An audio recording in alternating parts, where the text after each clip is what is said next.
गायत्री मंत्र का उच्चारण करेंगे।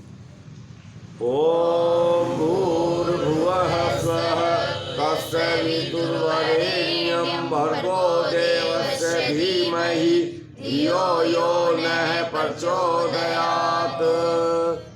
ओम वेदाहमेतं पुरुषं महन्तं आदित्यवर्णं तं सः परस्तात् त्वमेव विदित्वात् मृत्युमेते नान्यपन्था विद्यते अनायि नान्यपन्था विद्यते अनायि नान्यपन्था विद्यते अनायि। योग दर्शन के प्रथम पाद समाधि पाद के सूत्रों की चर्चा कर रहे हैं हम। कितने सूत्र हो गए? चार सूत्र हो गए हमारे। अथ योगानुशासनम, बोलो अथ योगानुशासनम योगस्थित वृत्ति निरोध तथा द्रष्टु स्वरूपे अवस्थानम वृत्ति सारूप्य मित्रत। यहाँ तक हो गया था कि अगर जीवात्मा की दो ही अवस्थाओं में, दो अवस्थाओं का वर्णन यहाँ तक हुआ। जब तक हमारा मन की आदतें हैं, मन में आदतें हैं और वो संसार से हमें जोड़ो रखता है, और ये क्या कि मन की आदतें हट गई और जीवात्मा से चित्त भी हट गया, तो फिर जीवात्मा परमात्मा के सानिध्य में, परमात्मा के साथ, परमात्मा की गोद में बैठ करके आनंद, नमस्ते नमस्ते, आनंद का अनुभव करती है। ये मोक्ष की स्थिति है। और इससे दूसरी स्थिति का वर्णन इसमें कल वाले सूत्र में क्या था कि अगर मोक्ष की आदतें नहीं हटी, मन की आदतें हटी नहीं है, तो फिर क्या क्या कैसा जीवात्मा अपने आप को अनुभव करेगी?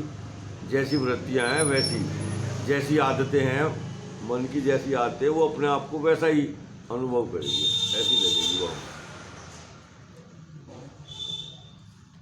वो अगला प्रश्न उठ गया जो शिष्य उन्होंने उठाया कि ये वृत्तियां क्या है, वृत्ति के बारे में बताओ हमको। तो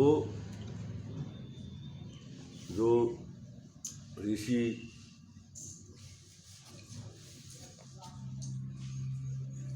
उन्होंने अपने शिष्यों को, पतंजलि जी ने उत्तर दे करके बताया कि वृत्तये पंचतये क्लिष्टा क्लिष्टा, बोलो वृत्तये पंचतये क्लिष्टा क्लिष्टा। कि जो मन की जो आदतें हैं ये 5 हैं, और इन पांचों की भी पांचों भी आगे, पांचों की 2 श्रेणियों में है ये पांच। इन 5 की 2 श्रेणियां हैं।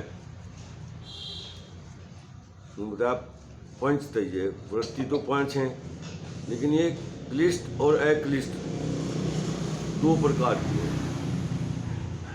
क्लिष्ट और अक्लिष्ट। क्लिष्ट क्या है?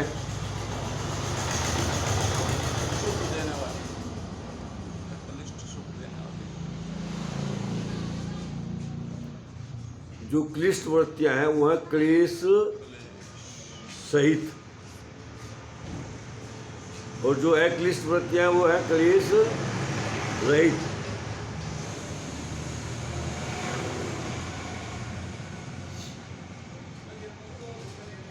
इसको और भी जो व्याख्या,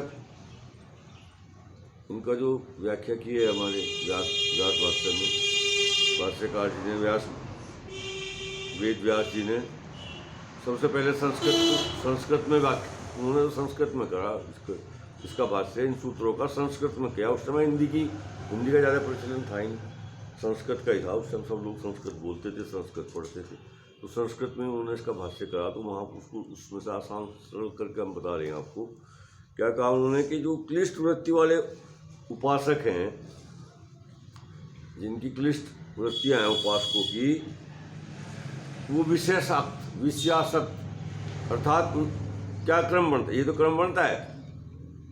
जब जो वृत्ति सारूप्य मित्रत्व में हमने बताया था कल कि जीवात्मा अपनी इच्छा से मन के अंदर मन अपना जो उनका जो मन उसका जो नौकर है मन, और जीवात्मा उसका स्वामी मालिक है, तो वो अपने नौकर को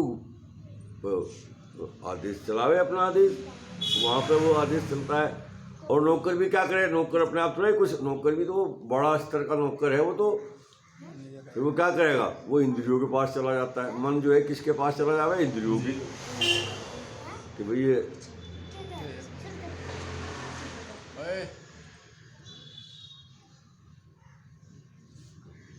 और इंद्रियां विषयों के से जुड़ जाती है। फिर जिस विषय से जीवात्मा ने जिस विषय के जोड़ने की इच्छा करी, फिर उसी से संबंधित इंद्रिय उस विषय से जुड़ जाती है, और ये पूरा क्रम बन जाता है, ये पूरा क्रम बन जाता है। तो ऐसा उपासक जिसकी स्थिति बन रही है, ऐसा उपासक विषयासक्त, उसको क्या बोल रहे हैं, विषयासक्त, वो विषय में आसक्ति है, उसकी विषय से जुड़ा हुआ है वो। और क्या होता है, वो परमेश्वर की उपासना से तो बिल्कुल विमुख होता है। ऐसा व्यक्ति जिसका जो विषयासक्त व्यक्ति है, वो परमात्मा की उपासना से क्या है, विमुख है। और इसकी आदतें, ऐसे मन की आदतें कैसी हैं, अविद्यादि क्लेशों से सहित हैं ये, अविद्यादि। दूसरे पाद में आया, ये दूसरे पाद के सूत्र में आए, अविद्या, अस्मिता, राग, द्वेष, अभिनिवेश, पंच क्लेश, ये है 5 क्लेश। अविद्या, अस्मिता, राग, द्वेष, अभिनिवेश, ये जो 5 क्लेश हैं, इनसे इनके सहित होती है ये। कौन से वाली, क्लिष्ट, और ये उपासना में बाधक। ऐसा व्यक्ति, ऐसी वृत्तियों वाला व्यक्ति, ऐसी आदतों वाला व्यक्ति, ईश्वर की उपासना में उसका मन लगता ही नहीं है, वो ईश्वर की उपासना की तरफ चलता ही नहीं है। एक दोहे के रूप में बताया हुआ है कि हमारी एक वो है, ये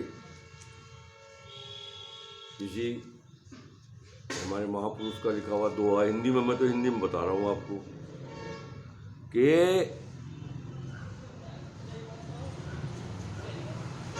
ईश्वर की उपासना हमारे पुण्य कर्मों के कारण हमको अच्छी लगती है। जब हमारे पुण्य कर्म उदय होते हैं कोई, तब इस ईश्वर की उपासना हमको अच्छी लगती है। नहीं तो पुण्य कर्मों के अभाव में, पुण्य कर्म नहीं है, पाप कर्म के जब होता है, तो जैसे आप लोगों ने देखा होगा ना, बुखार जब होता है ना, बुखार, ज्वर, इनको अभी हो गया ना सेक्रेटरी साहब को, तो लगवा कर टीका लगवाया इन्होंने, टीके की वजह से बुखार हो गया। तो जब बुखार होता है ना किसी व्यक्ति को, और तुम उसके अलावा बढ़िया देसी घी का हलवा लाओ बना करके, चले भाई हलवा खा रहे, क्या कहेगा वो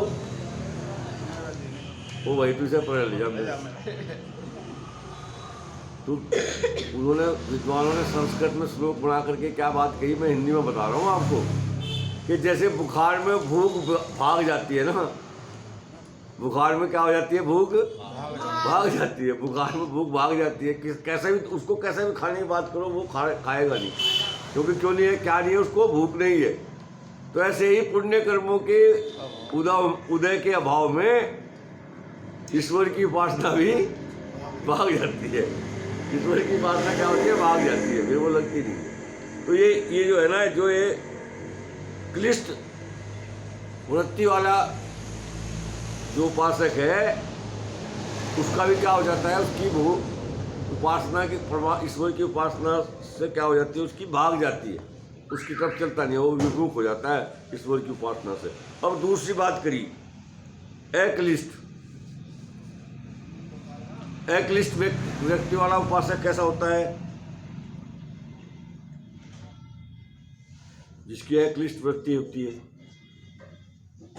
आदित्य मन की, वो जो तीसरा सूत्र बताया था, तदा द्रष्टु स्वरूप अवस्थानम, उसकी वृत्ति क्लेशों से रहित है। उसके मन के आत्म में जो ये 5 क्लेश बताए ये नहीं है। और वो व्यक्ति कैसा होता है? शांत होता है, शांत उपासक। कैसा उपासक है वो? शांत उपासक, वो शांत रहता है। तो ये इस सूत्र में यही बताया कि जो हमारी 5 प्रकार की जो वृत्तियां हैं,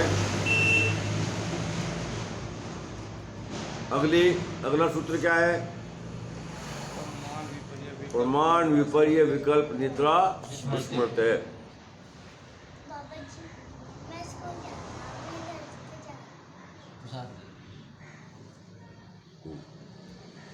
तो ये 5 प्रकार की जो ये है, 5 उनके नाम बताए, अगले सूत्र में नाम बता दिए उनके। क्या है? तो प्रमाण, विपर्य, विकल्प, निद्रा और स्मृति। ये 5 प्रकार की हैं आदतें मन की, और ये 2 भागों में बांट दी, एक क्लेश सहित और एक क्लेश रहित।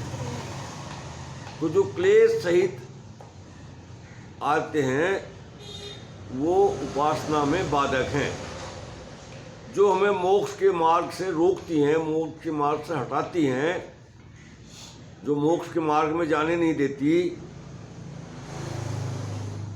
तो कहीं ना कहीं तो जाते ही हम, ऐसा तो नहीं रुकते तो है नहीं, चल रहे हम तो। और मोक्ष में नहीं जाने दे रही, तो दूसरा कौन सा मार्ग बच गया? संसार। वो हमें संसार के ओर मोड़ती है, संसार से जोड़ती हैं। जो क्लेश, ये 5 जो बताए आदतें, अगर ये क्लेश है, क्लेश से रहित है, क्लेश सहित है, रहित नहीं सहित है, अगर क्लेश सहित है तो तब ये संसार से जोड़ेंगी। हम जन्म मरण के चक्कर में ही फंसाव रखेंगे हमको ही। और जो इससे रहित अक्लिष्ट, यही 5 वृत्तियां अगर ये अक्लिष्ट होगी, ये क्लेशों से रहित हो गई, तो यही वृत्तियां हमको मोक्ष के मार्ग में ले जाने के योग्य बनाएंगे और मोक्ष को प्राप्त करवा देंगे। एक दिन ऐसी स्थिति बनेगी कि मोक्ष प्राप्त हो जाएगा। फिलहाल तो ये बहुत दूर की कोटि है, ये अभी इतना आसान नहीं है। जन्म जन्मांत पता नहीं कितने जन्म लगते हैं, एक जन्म में नहीं, अनेकों जन्मों में जाकर के लक्ष्य प्राप्त होता है हमको। लेकिन हम लगे रहना चाहिए, ये सोच करके थोड़ा हट जाएंगे कि नहीं ये तो बहुत दूर है। अरे कितनी भी दूर है, वो चलने से ही प्राप्त होगा। लक्ष्य क्या है, कितनी भी दूर है, अगर हम चल रहे हैं तो एक ना एक दिन हमको प्राप्त हो जाएगा। इसी प्रेरणा के तहत हम सब लोग लगे हुए हैं, हम भी आप भी, कि यही एक प्रेरणा हमको आगे चला रही है कि एक ना एक दिन मिल जाएगा। दूर पड़ा हो, कोई बात नहीं, पड़ा दूर हो। तो इसी तरीके से ये आज का हमारा ये सूत्र था, जो वृत्तय्य पंचतय्य क्लिष्टा क्लिष्टा। कल जो हमारा सूत्र चलेगा, प्रमाण विपर्य विकल्प निद्रा स्मृत है, ये 5 प्रमाण नाम दिए इनके। फिर इनके अलग अलग सारे प्रमाणों को अलग अलग, इन सारे जितने भी ये वृत्तियाँ हैं इनको सबको अलग अलग वर्णन करेंगे इनका। तो ये अगले सूत्रों में आएंगी। आप लोगों का धन्यवाद। जिन लोगों को ये हमारा वीडियो जो पहली बार देख रहे हैं उनसे अनुरोध है कि वो इसको सब्सक्राइब भी करें और घंटी का बटन भी दबाएं, जिससे वीडियो उनको प्राप्त होता रहे रोजाना। बहुत बहुत धन्यवाद। शांति पाठ करेंगे।